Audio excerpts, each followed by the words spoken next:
Republican voters are not happy with Vice President JD Vance, and they absolutely do not want to see him be their party's nominee for president in 2028, which can't really blame them. And in fact, according to a recent focus group held by Politico, these Republican voters actually seem to understand how toxic JD Vance has become simply by being a part of the Trump administration.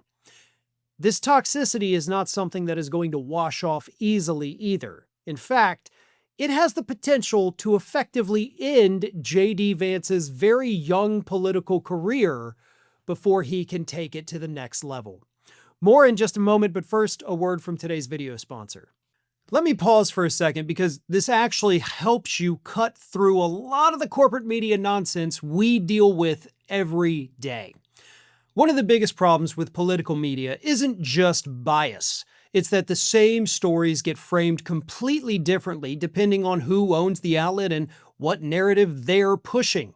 Ground News is a website and app that makes that really easy to see. It pulls together coverage of the same story from across the political spectrum and shows you visually who's covering it, how those outlets lean politically, how reliable they are, and who owns them. What I personally find most useful is being able to compare headlines side by side. You're looking at the same underlying facts, but you can immediately see how different outlets emphasize different narratives and how corporate incentives shape that coverage. Ground News also has a blind spot feed, which highlights important stories that are being underreported by one side of the political spectrum. A lot of issues never break through simply because they don't fit a preferred narrative, and this helps expose that. You can also personalize your feed by interest so you're not just fed whatever outrage story is trending that day. If you want to check it out, go to ground.news/Farron or scan my QR code. Using my link gets you 40% off the Ground News Vantage plan, and you can also gift a subscription directly through Ground News. I genuinely recommend it if you want to stay informed without being steered by corporate media framing. So Politico held this little focus group, I guess we'll call it, with Republican voters, and here is what one of them said. Sam Z told Politico, quote, "I don't think Vance can win because I think he's too connected to the current political establishment in Washington, which I think has a very negative approval rating right now."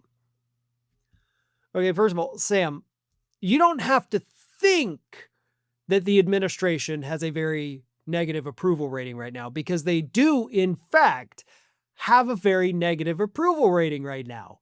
I don't know why, but it just grinds my gears when people say things like, "I think," and then they name a statistic. Like, no, statistics are not something that you get to have an opinion on whether or not they're true. They're facts, but I guess that's kind of what Republican voters are like, right? They look at a fact and they're like, well,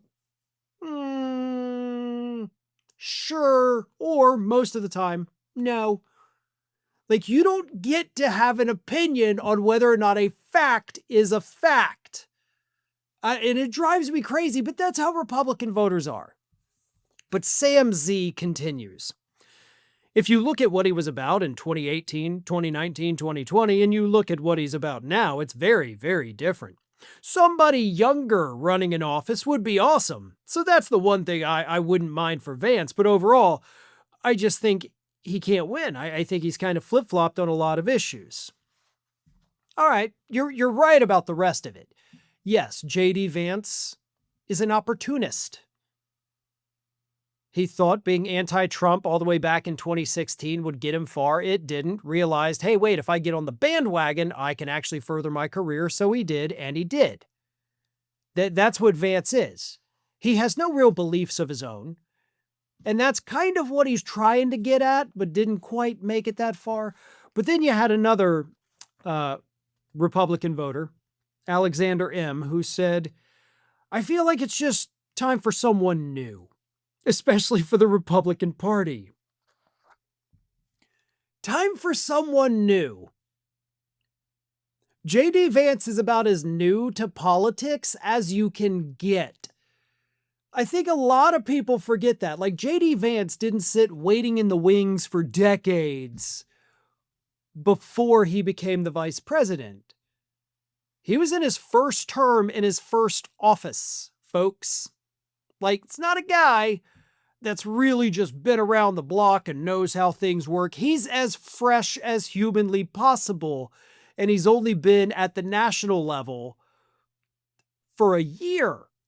And they're like, yeah, we need somebody, a fresh face, a young guy, a new person. Like, you can't get more fresh out the box than JD Vance is, and they're already sick of him. Now, that part I do love. Not exactly loving their, refusal to admit reality at times, but JD Vance is toxic. Being a part of this administration is toxic. And it's going to end his very young political career. I assume JD Vance will go the Matt Gaetz route. Act like, well, I don't even want to be a part of this anymore. I want to go be a media star. Because Vance could do that, and I think he would pull it off pretty well with today's conservative media landscape. He is bombastic. He is combative. He's an a-hole that always believes he's right even when he's dead wrong. And yeah, he will have a very, very lucrative career in conservative talk. But I don't know that he'll ever hold an elected office again.